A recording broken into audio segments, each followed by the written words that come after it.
그게 굉장히 제일 중요한 신호가 아닌가 생각을 갖고 있습니다. 은행권에 묶인 그 잠자는 자금들이 거기 투자 대상을 못 찾고 굉장히 많은 돈이 지금 쌓여 있어서 통화 정책의 발목을 잡고 있는데 그 돈이 다시 돌려면 중국 가계가 중산층이 주택 가격의 하락을 좀 이제 멈추는 걸 확인을 해야 될 것 같거든요. 그래서 그 시점이 중국통 김경환 하나증권 신흥국 주식파트 팀장님을 모셨습니다. 어서 오십시오. 네, 반갑습니다. 안녕하십니까. 네, 네. 팀장님 뭐 한 달 반 정도 만에 네. 이렇게 인포맥스 라이브에 함께 하셨습니다. 네. 저는 이 자리를 빌어서 처음 뵙는데 네. 개인적으로 너무 뵙고 싶었던 분이셨어요. 저도 뵙고 예. 왜 뵙고 싶으셨죠? 저도 중국 쪽에 이제 사람들의 관심이 많아서 이제 텔레그램 채널들을 구독하고 있는데 제일 네. 좋아하는 텔레 채널이고요. 볼 때마다 되게 놀라는 게 새벽에도 계속 올려주세요. 저희 와. 물량으로 네. 승부하고 있습니다. 그래서 그거 보면서 정말 와, 저도 더 부지런히 일해야겠다라는 생각들을 하게 만드시는 분입니다. 한 의원님도 중국 증시 관심 많으세요? 아니 뭐 국내 주식 보다 보면은 중국 쪽들이 다분히 이제 관심이 쏠려 있을 때가 많은데 네. 정말 그때마다 저한테는 되게 가뭄의 단비, 약간 보물창고 역할을 해주시는 분입니다. 아닙니다. 네. 일반인들도 텔레그램은 뭐 같이 볼 수 있는 거잖아요. 내용을. 네, 저희는 네. 그냥 뭐 오픈돼 있고요, 당연히. 예, 많이 그냥 물량으로 승부하고 있습니다. 아니, 중국 증시가 계속 이제 올해 들어서 오르다가 네. 5월 중순쯤부터는 좀 꺾인 듯한 느낌이 들더라고요. 그래서 무슨 일이 생긴 건가? 바닥 짚고 오르는 것 같았는데 왜 이러지? 라는 생각이 들어서 오늘 또 이 시간이 중국 증시를 좀 큰 그림으로 바라보는 데 도움이 될 것 같다라는 생각이 드는데요. 네. 상반기 1차 랠리 이후로 숨을 고르고 있는 중국 증시 최근 경기 또 어떤 문제점이 있는지 좀 알려주십시오. 네, 일단은 그 1차 랠리가 1월 중순 저점으로 해서 이제 한 5월까지 진행이 됐는데 네. 최근에 들어서 다시 이제 경기가 좀 꺾이고 이제 1분기에 아무래도 경기가 이제 반등을 하게 된 계기가 이제 수출이나 제조업, 생산, 또 일부 서비스업 이런 것들이었는데 이게 결국에는 팬데믹 후유증은 조금 벗어나고는 있지만 이제 구조적으로 저희가 이제 중국에 대해 제일 걱정하시는 것 중에 하나가 이제 부동산이잖아요. 그래서 탈부동산을 해서 제조업이나 새로운 성장 모델을 가는 그 과정이라고 이제 중국 정부 표현을 하고 있는데 이제 이 과정이 만만치가 않습니다. 그래서 최근에 실물로 돈이 들어오는 것도 많이 막혀 있는 상태고 이제 전 사회적인 투자 수익률이 기대가 낮아지다 보니까 가게는 부동산 바라봤을 때 이제 돈들이나 어떤 투자 대안을 못 찾고 있는 상태고 기업들도 역시 좀 소극적이다 보니까 최근 5월 이후에 이제 상황은 뭐 미국 쪽 이슈도 있었습니다만 대체로 이제 중국 자체적으로 또다시 부양책은 썼지만 이게 과연 이제 어떤 워킹을 할까 효과가 있을까라는 이제 기다림도 좀 있는 상황이고 경기가 아무래도 수출 가지고 최근에 가파르게 올라오다가 또다시 이제 민간 소비라든지 또 고정 투자라든지 이런 것들이 좀 막히면서 최근에 이제 저희는 이제 좋게 말씀드리면 에너지가 좀 축적되는 좀 숨고르기라고 말씀드리지만 조금 이런 예봉은 좀 꺾인 상황이다 이렇게 좀 이해하시면 될 것 같고요. 제가 차트를 잠깐 가지고 왔는데 이게 뭐 작년에도 저희가 이제 의견이 많이 틀리고 저희가 리오프닝 설레발을 쳤다가 상당히 이제 리스크가 됐었는데 최근에 와서 이제 흐름을 보면 이제 보시는 그림은 위에는 중국의 GDP가 100에 이제 성장을 한다면 이제 1분기까지 기여율이 38%가 제조업이 기여를 했고 이제 아시는 부동산이나 건설업, 건축업이 사실상 박살이 나면서 여전히 이제 역성장 기여를 하고 있는 상황에서 결국에 중국의 지금 고질적인 문제는 디플레이션이거든요. 그러니까 물가가 오르지 않고 있고 저희가 이 디플레이션 문제가 결국에 올해 실적이나 물가, 뭐 전반적인 가격 신호들을 이제 올릴 수 있을까에 대한 이제 의구심들이 있는데 현재 단계는 1단계 이제 한 번 정도 저점에서 올려놓고 그 다음 단계 결국 이익과 이제 결부되는 이제 물가라든지 가격 신호 또 주택 가격의 안정 이런 거를 좀 기다리고 있는 상태로 보시면 될 것 같고요. 저희는 하반기 전망에서 이제 중국이 드디어 이 마이너스인 GDP 디플레이터, 즉 지금 실제 GDP보다 명목 GDP, 가격 반영한 명목 GDP가 더 낮은 상태인데 이게 하반기에는 다시 이제 제자리를 좀 찾는 GDP 디플레이터가 플러스가 된다고 주장은 하고 있는데 시장이 아직은 그거에 대해서 신뢰를 좀 크게 갖지 않고 있고 이제 중국 매크로 플레이에 대해서 조금은 기대감이 다시 조금 더 소강 상태에 들어간 그런 상황으로 보시면 될 것 같습니다. 네, 이거 보다 보니까 말씀하신 대로 저도 그 에너지를 축적하는 단계 저도 되게 공감하거든요. 네. 그 에너지를 축적된 에너지를 발산할 수 있는 제가 봤을 때 좀 어느 정도 그 야수의 심장, 야성적인 충동이 필요한 것 같은데 네. 제가 이 말씀 왜 드리냐면은 저도 이제 그 세미나를 다니고 설명을 하다 보면은 중국에 대해서 기대감을 가졌던 게 수시로 있었잖아요. 이번에는 살아난다 해서 네. 중국 관련주도 국내에서도 움직였다가 네. 또 최근에도 이제 4월달, 5월달에 움직였었는데 그때도 분위기가 뭐였냐면은 정말 이번에는 다르다. 중국 진짜 살아날 거고 바닥 네. 찍고 올라온다라고 네. 했는데 최근에 또 분위기가 네. 바뀌었잖아요. 네. 이렇게 어떻게 보면은 이제 시장 참여자들에게 실망과 기대감을 반복하게 만드는 것도 그 야성적 충동이 저는 부족해서 그런 거다라고 생각하는데 네네. 그게 언제쯤 좀 발현이 제대로 될까요? 일단 지적하신 대로 지금 중국 내부적으로도 네. 제일 큰 문제가 그 아까 제가 전사회적인 전반적인 투자 기대나 어떤 심리나 이런 것들이 여전히 좀 위축된 상태고 뭐 그건 비단 소비 심리뿐만이 아니라 기업들이 계속 최근에 현금을 소위 말해 쟁이면서 투자할 생각을 좀 안 하고 있고 뭔가 투자거리를 못 찾고 있다 보니까 제가 제일 많이 이제 세미나 다니면서 보여드린 그림이 좀 장표를 좀 띄워주시면 그 유동성이 분모고 분자가 이제 중국의 은행권에 묶여 있는 초과예금을 좀 보여드리는 이제 락업 유동성이라는 데이터인데요. 그러니까 보시는 데이터가 이렇게 선인 그래프가 22년부터 많이 올라가고 있다는 거는 은행에 뭐 6개월 이상의 적금이든 아니면 기업의 정기예금이든 형태로 가게나 기업이 돈을 엄청나게 쌓아두고 있는 걸 항상 보여드리고 있고 이게 실물로 이동이 돼야 중국이 드디어 뭔가 이제 조금 더 적극적으로 뭔가 투자나 소비에 나올 수 있다고 주장은 하는데 실제 최근에 이 돈들이 은행에서 이제 정기예금에서 조금 더 이제 액티브한 자금으로 바뀌는 신호는 있었지만 요새 조금 중국의 문제는 뭐냐면 정부가 너무 은행권에 돈들이 많이 쌓이다 보니까 이제 불법 이자 지급이나 여러 가지 다양한 이런 공회전 문제를 막기 위해서 이제 시중에 풀게끔 이제 푸신하고 있는데 문제는 여전히 기업과 가게가 뭔가 주택을 사거나 투자하는 때는 소극적인 상황이거든요. 그래서 제가 볼 때는 하반기에 중국 정부가 뭐 재정 정책이 됐건 가격 신호가 됐건 뭔가 이걸 좀 더 끌어올리는 것들이 발생을 해야 방금 지적하신 뭐 어떤 그게 야수의 심장이든 전반적으로 주식에 대한 성향이든 그게 좀 바뀔 수 있는데 아직은 조금 여전히 그 부작용들이 좀 많이 남아 있는 것 같습니다. 대표적으로 저도 중국을 좀 오래 보고 또 중국에 오래 살면서 가장 큰 형님들, 그러니까 돈을 막 쉽게 땡겨가고 플렉스했던 쪽이 다 부동산의 이런 공급자 쪽, 네. 디벨로퍼나 지방 정부가 참 돈이 많았는데 이쪽이 이제는 거지가 돼서 굉장히 어려워졌잖아요. 네. 그래서 그들이 돈을 땡겨갔던 사람들이 이제 없어지고 은행 입장에서도 결국에 고객이 이제는 제조업 쪽이죠. 그러니까 우리는 공급 과잉을 걱정하는 제조업 쪽만 이제 소수 있다 보니까 아직까지 돈들이 쌓여 있는 것들이 이제 전면적으로 이렇게 풀리는 느낌을 좀 덜 받는 상황이긴 합니다. 그래서 요새 저희가 그 세미나를 다니면 예전에는 이제 중국의 크레딧 임펄스라고 해서 뭐 대출 데이터나 그쵸. 통화량이나 이런 걸 보여드렸는데 최근에 이 데이터는 그냥 바닥까지 떨어진 상태고 또 실물 중에서 PMI 같은 데이터는 또 조금 올라오는 상태다 보니까 이제 매니저분들도 이걸 베팅을 하기에도 좀 애매모호하고 예전 스킴대로라고 보면 투자를 하면 당연히 안 되지만 또 지표들은 또 살아나는 부분들도 일부 있다 보니까 그 간극이 아직은 균형점을 좀 못 찾고 있는 그런 상황인 것 같습니다.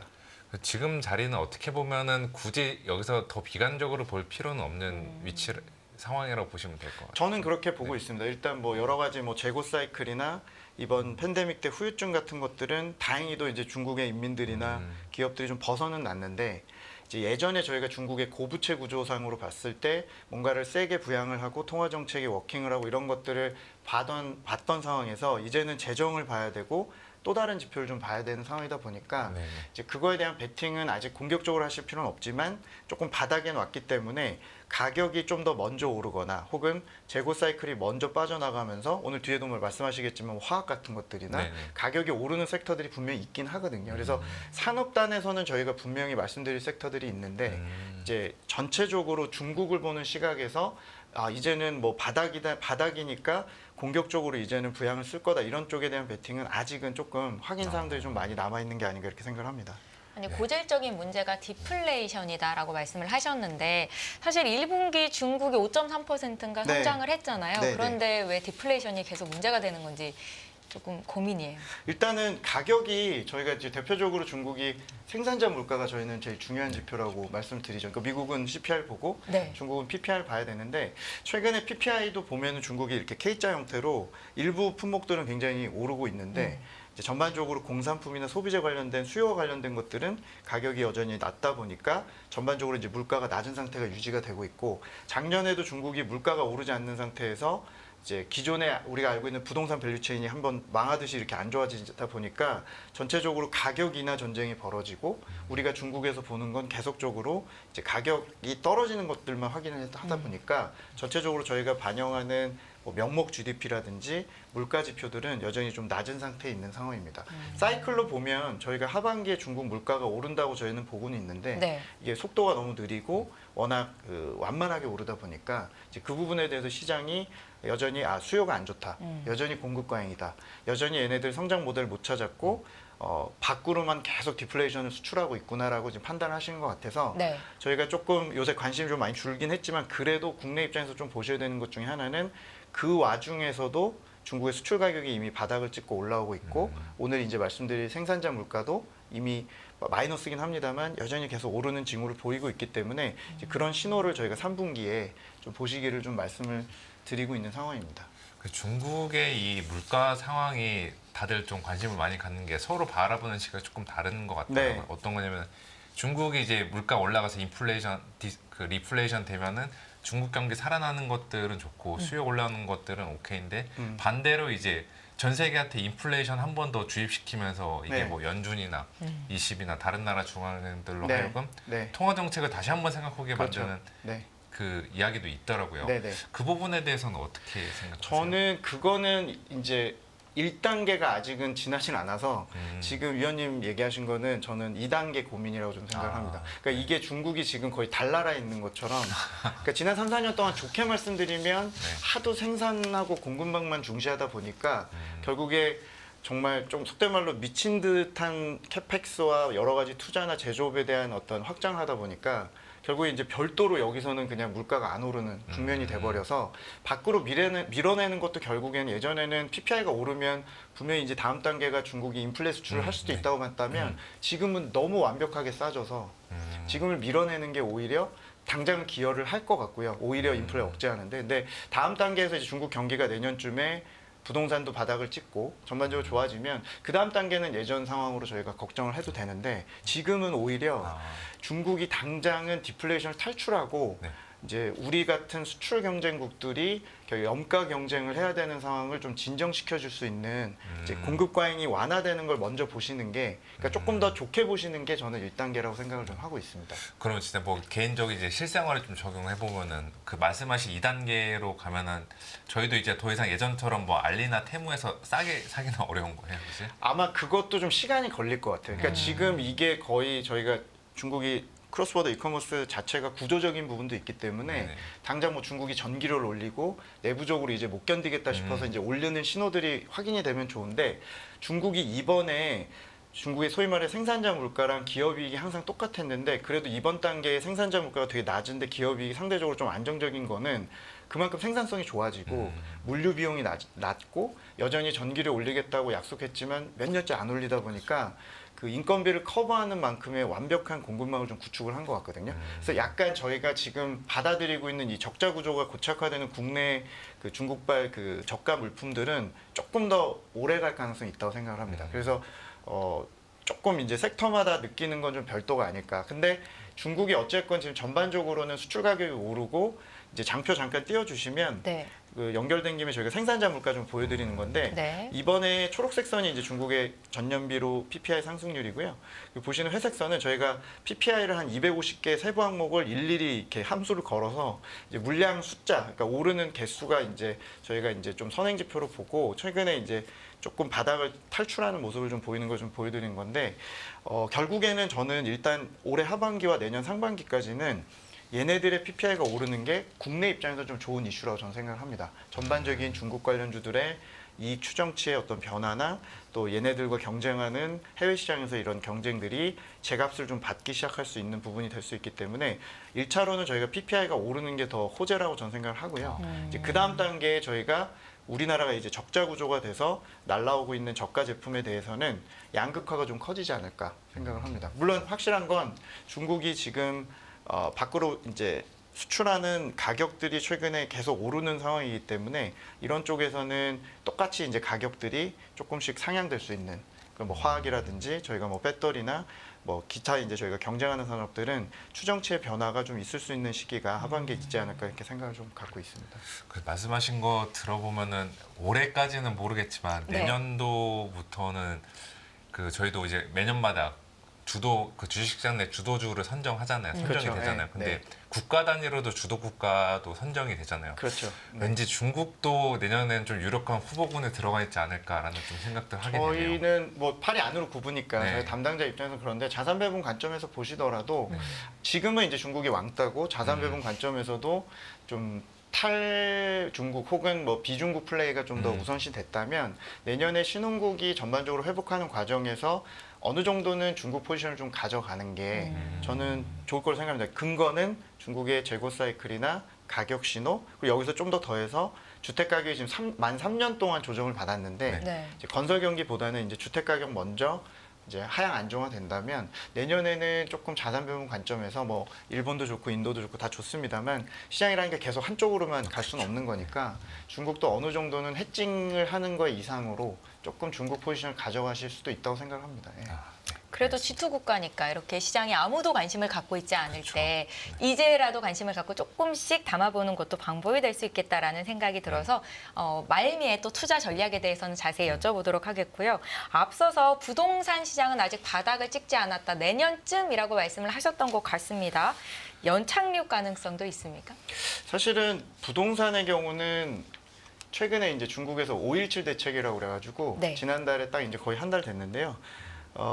할 수 있는 것들이 지금 대부분 또 발표를 한번 했습니다. 그래서 5.17 대책이 두 가지 축이었는데 한쪽에서는 여전히 금리 낮추고 LTV 올리고 이제 수요 부양을 좀 더 한 번 더 완화를 했고요. 근데 이거는 작년에 저희가 계속 봤던 거고 저희도 계속 설레발치면서 바닥입니다, 바닥입니다. 계속 또 바닥에 오는 과정에서 했던 조치들이었고요. 네. 또 하나는 이제 재고가 많다 보니까 이제 중국이 이관신이라고 그래서 뭐 노후 차량 교체하는 뭐 이런 신차로 바꾸는 정책을 가지고 와서 주택 시장도 마찬가지로 지금 미분양이 많이 쌓여 있다 보니까 이제 기존 주택들을 좀 일부 소진하는 정부 지원금 정책이 나왔는데 현재 상태는 이렇습니다. 워낙 부동산이 하락하는 폭이 이번에 컸고 심리가 대차게 지금 꺾인 상황이다 보니까 저희가 효과를 조금 관망하면서 좀 기다려보고는 있는데 여전히 조금 어느 정도 시장에서 분위기 뭐냐면 가격은 이번 여름쯤에 대도시의 기존 주택을 중심으로는 이제 드디어 조정이 좀 끝날 것 같다는 얘기는 나오는데 여전히 아직은 확인이 안 되고 있는 상황이고요. 그러니까 지금 중국이 문제가 뭐냐면 지난 20년 동안 부동산 시장 역사가 한 25년인데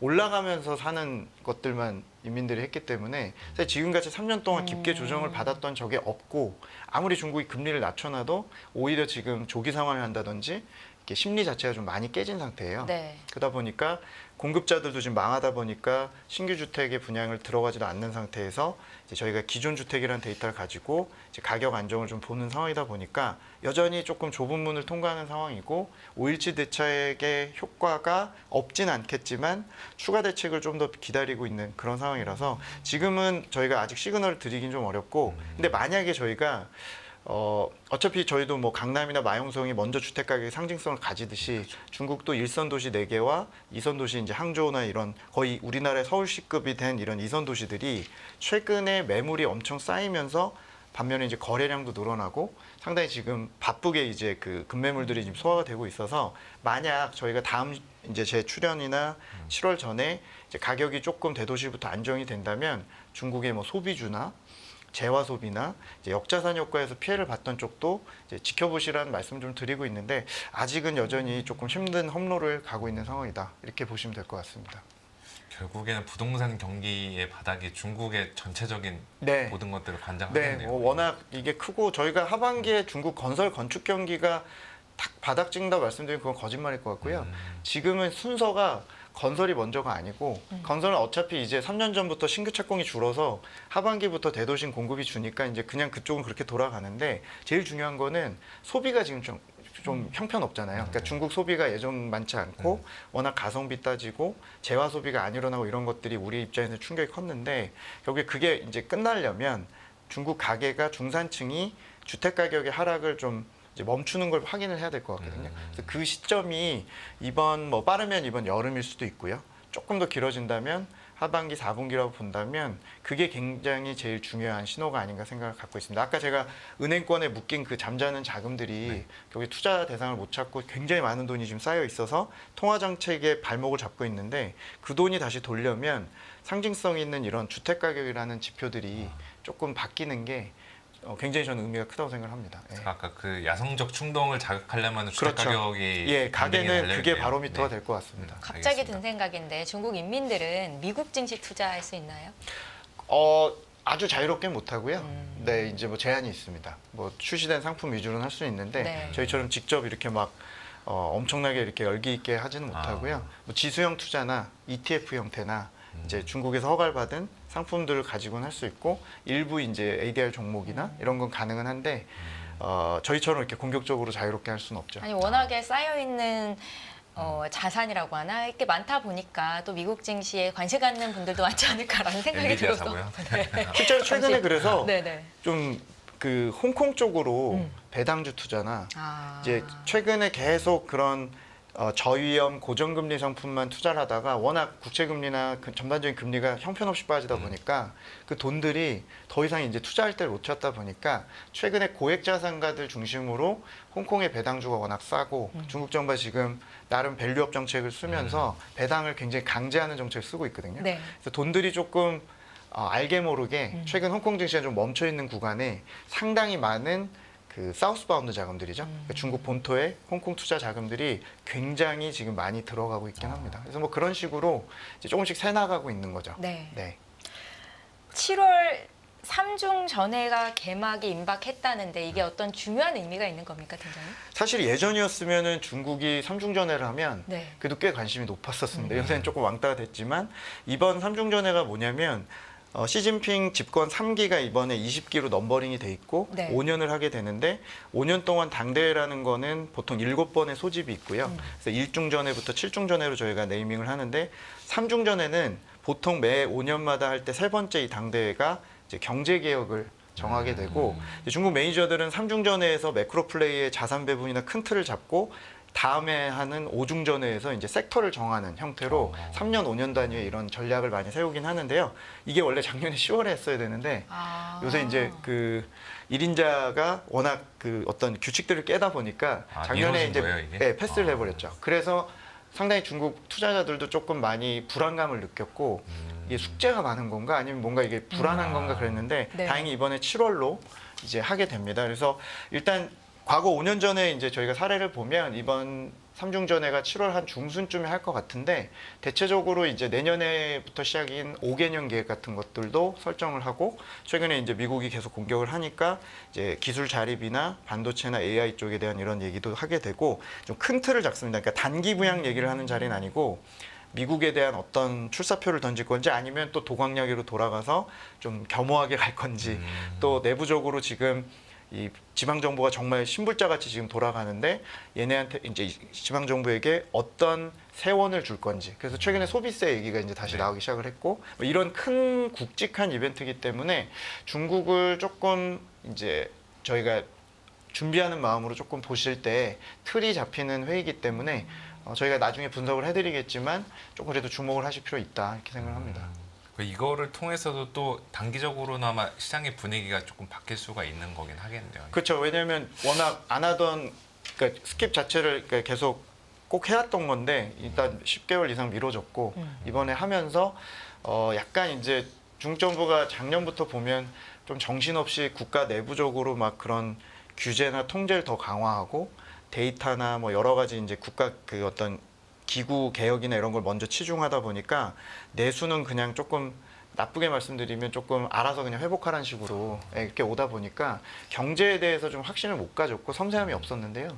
어쨌건 이번 삼중전에는 몇 가지 이제 화두가 얘기가 될 텐데 그래도 어느 정도 조금 기강이 좀 세워지고 투자 심리가 큰 틀에선 저희도 안정될 거라고 좀 생각을 갖고 있습니다. 그래서 뭐 삼중전을 하니까 전인대 스타일로 뭐 이 직후에 바로 급등하겠지 이렇게 말씀드릴 수는 없지만 큰 틀에서 이제 바닥을 다지고 있는 경기 상황에서 이제 조금 더 방향타가 정해지기 때문에 저희가 좀 중요하다고 보고 몇 가지 이번에 좀 주목하실 화두를 말씀을 좀 드려보면 일단 현지 업계에서도 조금 헷갈리는 것 중에 시 주석이 계속 요새 강조하는 그 키워드 중에 하나가 새로운 질적 생산력이라는 단어를 계속 얘기하는데 이게 결국에 저희가 이해하기로는 이제 공급망 강화하고 제조업 고도화에 대한 얘기가 되는데 요번에 이게 뭐 역시 화두가 될 것 같고요. 반도체 펀드나 최근에 지원책들이 계속 나오고 있는데 좀 방점을 찍는 자리가 될 것 같고 앞서 말씀드린 대로 이제 부동산이 어려워지면서 땅 팔아서 세원을 마련했던 지방 정부가 뭔가 대안을 줘야 되잖아요. 얘는 그렇죠. 계속 굶길 수는 없는 거니까 중앙 정부가 가져간 세원 중에 지방으로 넘기기가 쉬운 것 중에 하나가 소비세입니다. 또 소비세 얘기하면 공동부유 연결해서 저희가 또 걱정하실 수도 있는데 네. 전반적으로 중앙 정부가 좀 쏠쏠하게 가져가는 게 소비세이기 때문에 소비세 이전이나 지방 정부에게 세원을 주면서 이게 지방 정부의 기존 부채는 어떻게든 차환을 시켜서 디폴트는 막고 가지만 그래서 인프라 투자도 하고 뭔가를 하려면 지방 정부가 캐시플로우가 좋아져야 되는데 그 소비세 얘기가 이번에 좀 되면서 그래도 좀 이제 자기네들이 벌어서 갈 수 있는 것들이 이제 화제가 좀 화두가 될 것 같고 또 하나는 하반기에 저희가 중국의 뭐 전력난도 지금 걱정을 하고 있고 그런데 공급 측 개혁이라고 그래서 아마 공급 개혁에 대한 얘기도 이번 자리에서 좀 나올 것 같고요.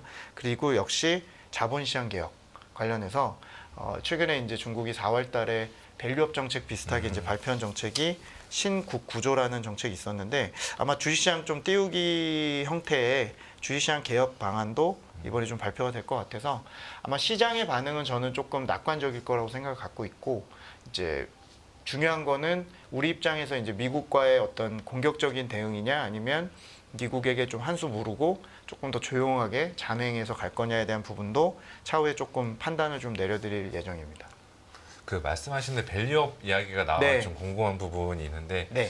그 중국 쪽은 밸류업 정책을 어떤 대략적으로 키워드가 어떤 식으로 진행이 돼요? 핵심 큰 틀은 두 가지 같은데요. 그러니까 이 1월 달에 나온 첫 번째 이제 밸류업 정책이 뭐였냐면 일단 국영기업이 크니까 국영기업에 대한 CEO에 대한 KPI나 국영기업에 대한 평가 모델을 바꿔서 이제 잉여연금도 많이 쌓아놓고 전반적으로 이제 국영기업의 역할이 필요하다고 얘기를 하면서 이제 배당을 강제하고 상당히 이제 퀄리티를 높이는 정책이 1월 달에 나왔었고 4월의 경우는 이제 국 구조라고 해서 이제 구자를 좋아하는 사람들이라서 이제 9가지 자본시장 활성화 대책을 이제 10년 만에 발표를 했는데 이번에는 주주환원이 화두가 되고 이제 정치적인 접근으로 저는 이해를 하고 있습니다. 네. 그러니까 앞단에 이게 10년 단위로 이제 앞단에 2번 정도 2014년하고 2014년에 나왔을 때는 자본시장의 파이를 키워서 주시장의 이제 공급이나 IPO를 위한 약간의 이제 판키우기였다면 이번에 나온 24년도 신국 구조는 이제 정치적으로 부동산에서 이제 이런 자산 효과를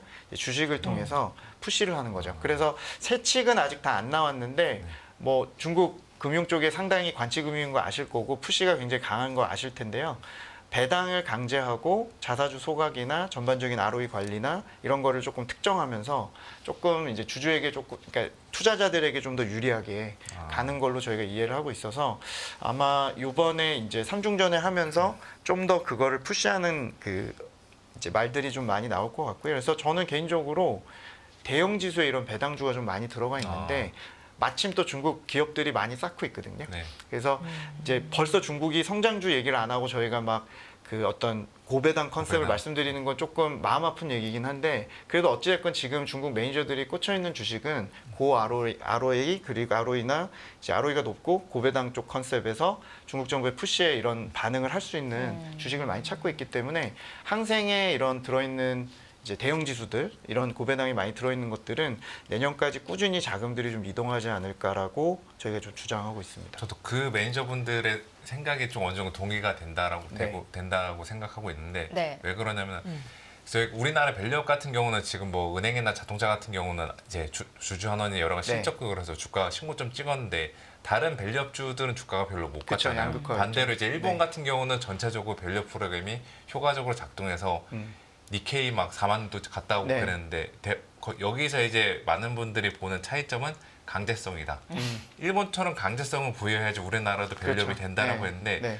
따지고 보면 강제성 제일 잘하는 데가 그러니까요. 저는 중국이죠. 중국이라고 네. 생각해서 최고죠. 네. 그러면은 이런 논리에서 중국 밸류업 정책 접근해 보면은 네. 아니 일본보다도 재밌지 않을까. 항생 고배당을 주는 대형 지수들이 이미 너무 많이 오른 건 아닌가라는 생각에 대해서는 어떠세요? 아니요, 저는 뭐 사실은 지금 1차 랠리 이번에 하면서 사실 네. 뭐 거의 지하실에서 올라온 정도고 지상에 이제 올라온 거라서 그러니까 물론 이제 싸다고 갔으면 벌써 뭐 갔겠죠. 근데 당연히 빠진 건 이유가 있고 중국이 지금 한 지난 2년 동안 ROE가 빠지고 전반적으로 고마진이 안 나오고 뭐 시장 상황이 이렇다 보니까 저희도 이제 측이 많이 빗나간 건데 지금 딱 위원님 지적하신 대로 네. 중국은 그런 강제성을 띤 정책들이 처음엔 국영기업에게 이제 강제를 하고 그 다음에 이제 상장된 민영기업으로 확산이 될 거고요. 섹터도 처음에는 당연히 배당률이 높은 뭐 중국의 석탄이나 정유나 뭐 유틸리티 또 뭐 이런 이제 은행 무거운 주식들이 움직였다면 지금 빅테크나 네네. 중국의 많은 또 다른 섹터들도 배당을 좀 많이 하고 자사주 소각을 많이 하고 있거든요. 그래서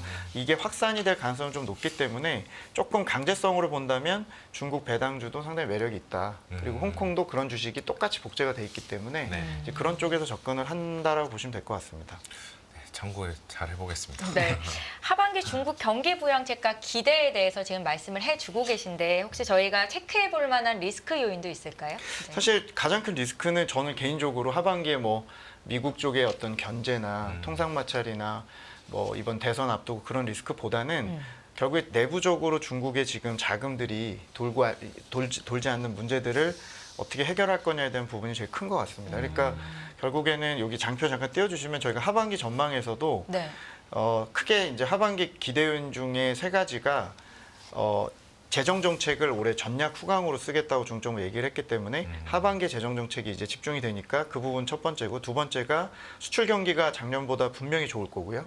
그리고 올해 또 중국의 수출 회복은 관세 부과 이전에 이제 몰아치기로 미리 땡겨서 갈 가능성 또 있기 때문에 하반기에 저는 그 수출 가격도 오르고 물량도 좋을 걸로 보고 이제 세 번째가 부동산이 어느 정도 이제 연착륙 한다고 보는 게 저희가 세 가지인데 반대로 말하면 저희 예측이 당연히 이제 빗나가는 시나리오상으로 봤을 때 재정 정책이 효과적으로 통화 정책의 그런 빈자리를 잘 메워주면서 통화 정책을 아무리 이제 돈을 뿌려도 잠겼던 자금들을 움직일 수 있는 제한이 재정이었는데 재정이 충분하지 않아서 돈들이 안 움직일 경우 그리고 이제 수출은 저희는 뭐 디폴트로 거의 좋을 걸로 보지만 부동산이 여전히 계속 하락을 하면서 결국에 전 사회적인 전반적인 분위기가 돈들이 계속 묶이는 리스크가 전 제일 크다고 봅니다. 그래서 일단 중국이 이런 이제 지표를 좀 보시고 이러는 건 매우 어렵지만 물가가 잘 오르지 않고 그런 것들이 작동을 하지 않는다면 그냥 쉽게 아직 어렵구나라고 이제 이해를 하셔도 될 것 같고 뭐 대외적인 리스크는 당연히 이번에도 이제 뭐 미국도 토론이 있습니다만 거의 뭐 멸공 모드로 지금 가고 있기 때문에 결국에 거기서 오는 노이즈들 저는 사실 올해 뭐 지금 관세가 아무리 부과가 된들 중국 수출이 올해 하반기에 회복하는 거랑은 크게 관계는 없다고 생각을 합니다. 다만 어차피 중국이 지금 좀 시장에서 글로벌 시장에 좀 제외가 되고 있고 전반적으로 조금 여전히 그 불신이 좀 있으시니까 미국의 이제 지속적인 그런 공격에 대해서 이제 중국의 대응이나 이런 것들이 조금은 리스크라고 생각을 좀 갖고는 있습니다. 네. 반대로 생각해 보면 이전보다 저희가 이제 무역 분쟁 시즌 2라고 네. 써주셨는데 시즌 1이 이제 2018년도 트럼프 맞습니다. 집권대였잖아요.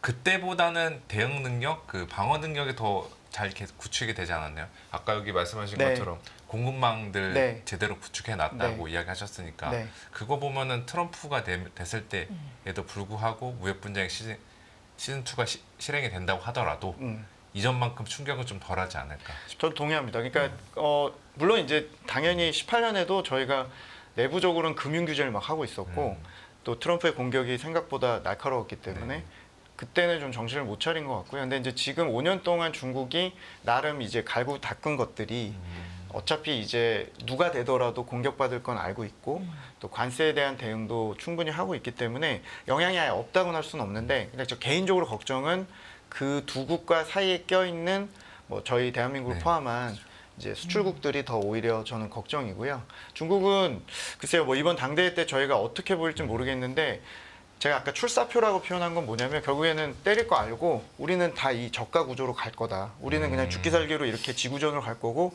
우리는 버티기 자신 있어라고 하는 쪽으로 너무 갈까 봐 다른 이제 독일이나 일본, 한국 같은 수출국들이 더 힘들어지는 거니까 이제 그런 쪽을 제외한다면 중국 자체는 좀 대비가 돼 있는 상태가 아닌가 생각합니다. 당연히 반도체 같은 이런 가장 높은 쪽 영역에 있는 쪽은 중국이 당연히 보장할 수는 없지만 나머지 보편적인 영역에서는 생각보다 중국 수출이 경쟁력이 좋은 편입니다. 예, 그래서 그런 면에서는 관세 대응이 좀 돼 있지 않나 이렇게 생각합니다. 예. 투자자들 입장에서는 가장 큰 리스크가 아마도 트럼프 전 대통령이 다시 대통령으로 등극하는 그런 상황이겠네요. 그렇죠. 바이든이 낫다라는 게 좀 일반적인 평가죠. 왜냐하면은 기존의 정책의 연속성이나 그 예측 가능성들이 더 그쵸. 높잖아요. 네. 그렇게 되다 보니까 트럼프 당선되는 거를 좀 많이 경계를 하고 있는 것 같습니다. 알겠습니다.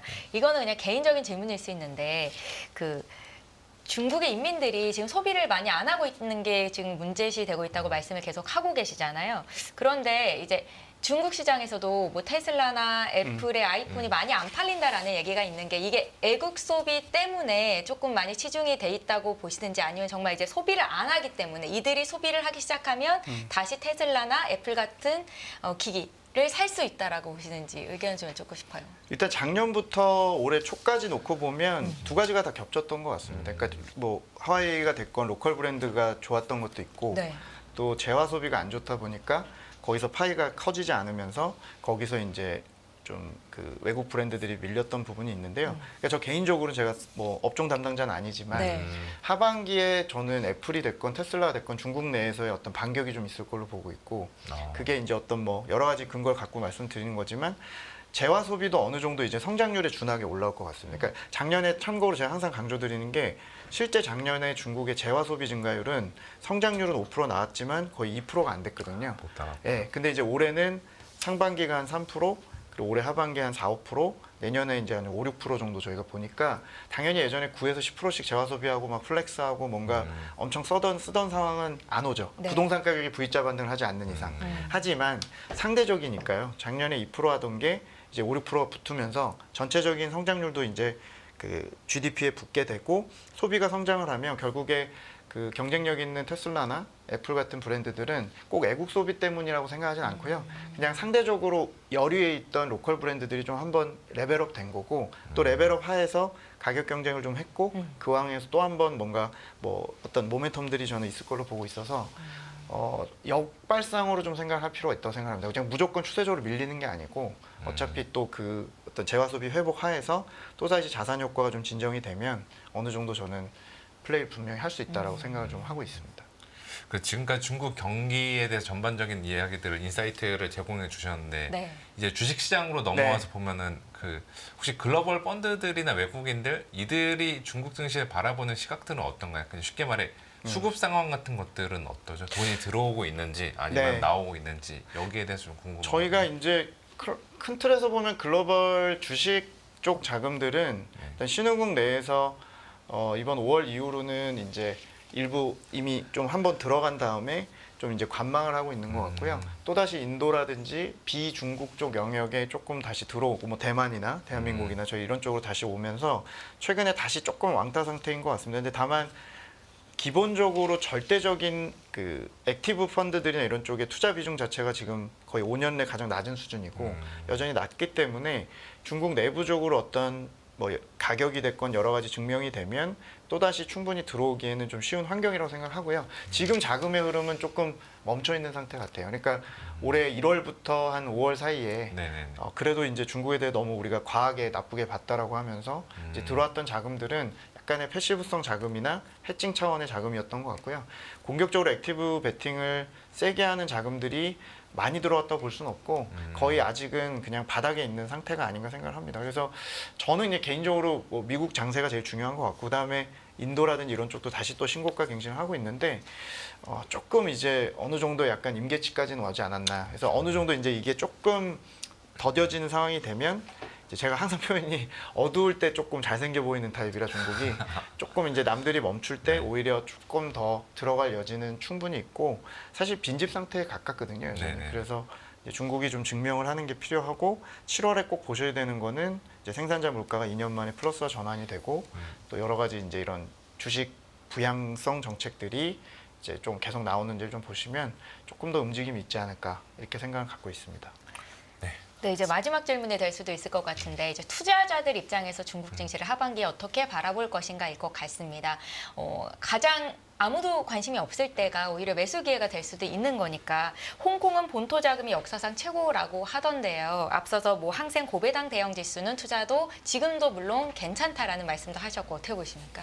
일단 저는 하반기 계속 비중확대 의견을 갖고 있는데 네. 상해 심청 같은 이제 본토 증시의 경우는 조금 더 종목이나 알파 쪽에서 이제 종목들 1등 기업들을 좀 추천을 드리고 있고 저는 이제 큰 틀에서는 대형 지수를 이제 보고 있는데 홍콩의 경우는 여전히 항생이나 항생 H 같은 이제 작년까지도 정말 극히 부진했던 지수에 대해서 여전히 대형 지수 위주로 좀 추천을 드리고 있고 본토의 경우는 제가 이제 종목표까지 가져오진 않았습니다만 네. 이제 소비재나 제조업 1등 기업들이 이제 최근 한 4년 내 이제 밸류에이션 거의 최저점까지 와 있고 기업이익이 아직 세게 턴을 못 하고 있고 아마 하반기에도 중국 기업이익이 크게 상향되진 않을 건데 전체적으로 밸류에이션 자체가 수급이 되는 환경이 조금씩 좋아지고 있고 최근에 중국 정부가 1월하고 3월 사이에 이제 ETF를 사서 시장을 한번 받친 적이 있었는데요. 최근에 또 다시 사기 시작을 했습니다. 그래서 저는 이제 하단을 그었다고 생각을 좀 하고 있거든요. 그래서 이제 그런 관점에서는 혹시 조금 포지션이 이제 관심이 있으시다면 본토는 CSI 300 같은 대형 지수나 1등 기업 블루칩, 이제 홍콩은 이제 항생 지수 중심으로 네. 여전히 조금 매수 의견을 좀 드리고 있고 제가 뭐 감히 작년에도 뭐 워낙 저희가 이제 제가 중국통이지만 중국에 통증을 드린 것 같아서 항상 죄송스러운 마음을 갖고 있는데 뭐 공격적으로 보실 것 같진 않아요. 다만 어쨌건 무관심할 때 어느 정도 이제 동향이라는 게 있기 때문에 최근에 이제 이런 그 기본적으로 하반기에 대형 지수나 이런 쪽에 조금 그 의견을 갖고 있습니다. 네, 알겠습니다. 저는 확실히 이제 우리 팀장님의 의견이 조금 이제 중국 쪽으로 긍정적으로 변했구나라고 생각이 확실히 들었던 게 항상 인포맥스 라이브 1부 시간에 오셔서 시작하자마자 네. 이제 용서를 구하시는 말씀을 하죠. 하시거든요. 그러죠. 근데 오늘은 안 그러셨어요. 네. 중간에 드릴 물론 타이밍이 없었습니다. 네, 중간에 물론 죄송스러운 드리고 마음이 치고 있다라는 싶었는데. 말씀을 하셨지만 그러지 않았다는 걸로 봐서는 네네. 이제는 진짜 그건 중국이 아니에요. 바닥이구나. 네. 이제부터 좀 기대해 올 수 있겠다라는 생각이 네. 들었습니다. 저 1부 시간 여기서 마무리를 좀 지어보겠습니다. 지금까지 김경환 하나증권 신우쿡 주식파트 팀장님과 함께했습니다. 고맙습니다. 네, 감사합니다. 감사합니다. 안녕하세요. 이승입니다. 더 많은 영상을 보고 싶으신 분들은 화면 오른쪽에 있는 구독 버튼을 눌러주시기 바랍니다. 그리고 영상을 보시면서 좋아요는 필수인 거 아시죠? 항상 인포맥스 라이브를 사랑해 주셔서 감사합니다.